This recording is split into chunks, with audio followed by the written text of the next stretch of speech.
Chapter 14. The Rains Come. The next day the sun and heat continued. Everyone watched the sky, looking toward the east, from where the chalks would ride. But the sky was clear and glaring. The sun glittered like glass. The second day the sun still beat relentlessly down on the village. On the third day, as Tigre was cutting firewood, he noticed a small cloud in the east. He watched it for a moment, almost afraid he had imagined it. But the cloud grew larger. He dropped his wood and started to run home, yelling through the village. "Look," he cried, "in the east, it comes." Everyone ran out, mother and great-grandmother and father and Concha carrying Chantata on her hip. All over the village, men and women and children came hurrying out of their houses to stand in the yards and streets and point toward the east. The clouds spread, filling the sky. The sun was covered.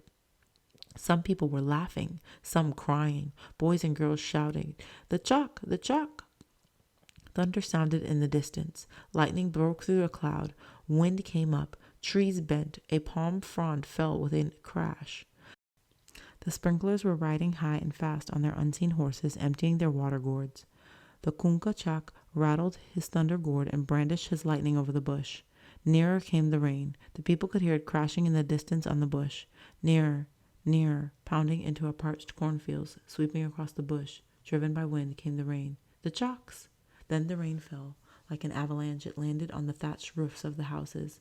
Mothers caught up small children and kissed them as they ran indoors. Boys shouted. Tears were running down great-grandmother's cheeks.